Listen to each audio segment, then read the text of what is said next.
বঙ্গোপসাগরে সৃষ্ট নিম্নচাপটি গভীর নিম্নচাপে পরিণত হয়েছে। এটি রাত ৯টার মধ্যে ঘূর্ণিঝড় রেমালে পরিণত হতে পারে। দেশের ৪ সমুদ্র বন্দরকে ৩ নম্বর সতর্ক সংকেত দেখাতে বলেছে আবহাওয়া অধিদপ্তর। ঘূর্ণিঝড়ের সময় ১০ ফুট উঁচু জলোচ্ছ্বাস হতে পারে। সাগরে থাকা সব মাছ ধরার নৌকা ও ট্রলারকে দ্রুত নিরাপদ স্থানে যাওয়ার নির্দেশ দিয়েছে আবহাওয়া অধিদপ্তর। দুর্যোগ সামাল দিতে সাইক্লোন শেল্টার প্রস্তুত, খাবার মজুদ সহ সব প্রস্তুতি নিয়েছে দুর্যোগ ব্যবস্থাপনা ও ত্রাণ মন্ত্রণালয়। শাকিবুর রহমানের রিপোর্ট। গভীর নিম্নচাপের প্রভাবে উত্তাল হয়ে উঠেছে সাগর। চট্টগ্রামে শুরু হয়েছে বৃষ্টি। উপকূল জুড়ে গুমোট আবহাওয়া বিরাজ করছে, আকাশে জমেছে কালো মেঘ। সাধারণ মানুষকে সতর্ক করতে মাঠে নেমেছে প্রশাসন। ঘূর্ণিঝড়ে পরিণত হলে রেমাল রবিবার পটুয়াখালীর খেপুপাড়া ও সুন্দরবন ঘেঁষা ভারতের কিছু অংশে আঘাত হানতে পারে। বরিশাল, ভোলা, বাগেরহাট, পটুয়াখালী সহ উপকূলের জেলাগুলোতে সাইক্লোন শেল্টার প্রস্তুত করা হয়েছে।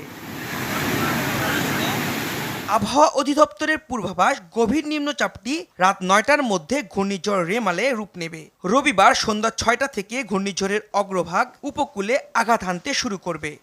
নগদে ৫০০ টাকা বা তার বেশি পেমেন্টে পেতে পারেন ঢাকায় জমিসহ ২০ কোটি টাকার পুরস্কার।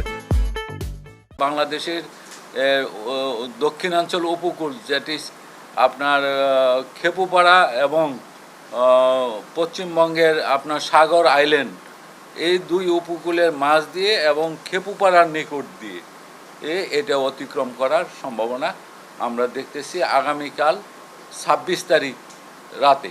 পূর্ণিমার প্রভাব আর জোয়ারের সময় ঘূর্ণিঝড় আসলে উপকূলে ৭ থেকে ১০ ফুট উঁচু জলোচ্ছ্বাসের শঙ্কা রয়েছে। সারা দেশে প্রবল বৃষ্টিপাত হতে পারে। কেবল চট্টগ্রামে ৩০০ মিলিমিটার বৃষ্টির পূর্বাভাস রয়েছে।